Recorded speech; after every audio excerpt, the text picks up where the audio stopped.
যশস্বী প্রধানমন্ত্রী নরেন্দ্র মোদীজিকে আমি কৃতজ্ঞতা জানাবো। তার আমলে দুটো নতুন দপ্তর তৈরি হয়েছে। স্বাধীনতার পরে কেউ ভাবেনি একটা কোঅপারেটিভ ডিপার্টমেন্ট আর একটা ফিশারি ডিপার্টমেন্ট, এই দুটো দপ্তর আগে আলাদা ছিল না, কৃষি দপ্তরের অন্তর্গত ছিল। মাননীয় প্রধানমন্ত্রী বুঝেছেন, কারণ তিনি দীর্ঘদিন ধরে গুজরাটের 15 বছরেরও বেশি সফল মুখ্যমন্ত্রী ছিলেন। তাই কোঅপারেটিভ মুভমেন্ট বিকল্প অর্থনীতির একমাত্র রাস্তা হতে পারে, এটা মাননীয় প্রধানমন্ত্রী এবং অমিত শাহজি ছাড়া কারোর বাস্তব অভিজ্ঞতা আছে বলে আমার মনে হয় না। আমি ধন্যবাদ জানাবো আমুল পরিবারকে। তারা মাত্র 11টি কোঅপারেটিভ প্রাইমারি কোঅপারেটিভকে নিয়ে শুরু করে 5000 কেজি দুধ সংগ্রহ ছিল। আজকে তারা 880 dairy cooperative societies, primary societies এবং 9.5 লক্ষ কেজি দুধ প্রতিদিন সংগ্রহ করছেন। এর সঙ্গে যুক্ত হয়েছে 1,25,000 কৃষক বন্ধু।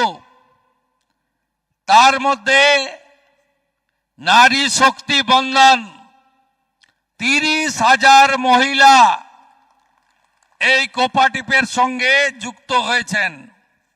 আজকের এই প্ল্যান্ট আমাদের হাওড়া জেলার ধুলাগড়ে সাঁকরাইলে তার ভূমি পূজনের মধ্য দিয়ে শুরু হবে এবং শ্বেত বিপ্লবের সঙ্গে মিষ্টি বিপ্লবও শুরু হয়ে যাবে।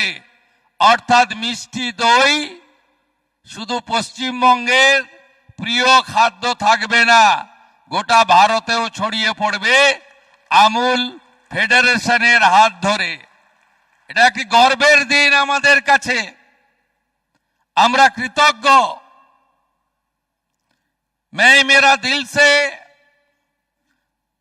गुजरात कोऑपरेटिव मिल फेडरेशन को मैं रिक्वेस्ट कर रहा हूं, अमित शाह जी को प्रेजेंस में, आप साउथ बंगाल में और नॉर्थ बंगाल में 2 आइसक्रीम प्लांट लगा दीजिए।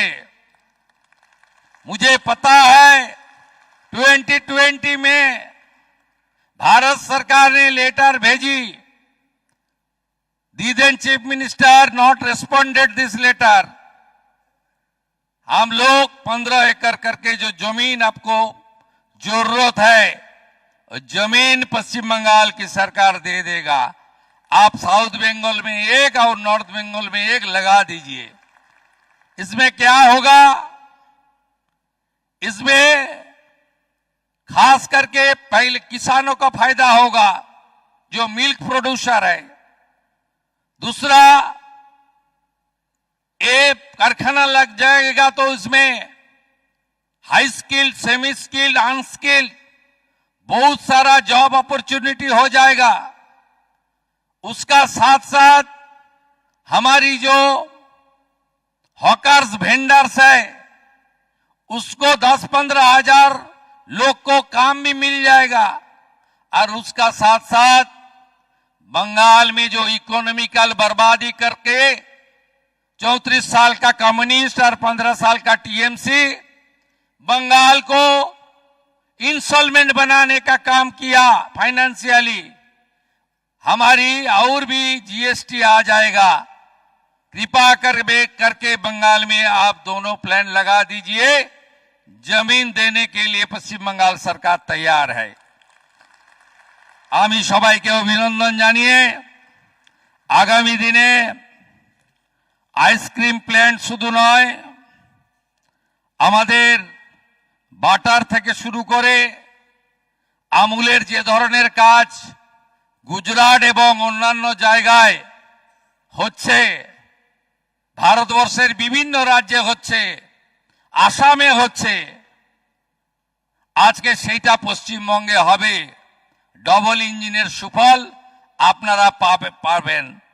কারা যেন একটা সময় বলেছিল যে পশ্চিমবঙ্গকে গুজরাট হতে দেব না, তারা আজকে বাড়িতে বসে দেখছে আমুল আজকে পশ্চিমবঙ্গে 700 কোটি টাকা ইনভেস্টমেন্ট করছে পশ্চিমবঙ্গের মানুষের জন্য।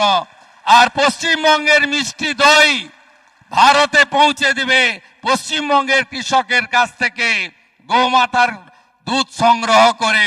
এটাই আজকে পশ্চিমবঙ্গের নতুন পশ্চিমবঙ্গ, নরেন্দ্র মোদীজির পশ্চিমবঙ্গ, ডবল ইঞ্জিনের পশ্চিমবঙ্গ, রাষ্ট্রবাদের পশ্চিমবঙ্গ, ডক্টর শ্যামা প্রসাদ মুখার্জির পশ্চিমবঙ্গ। সবাই ভালো থাকবেন। জয় হিন্দ।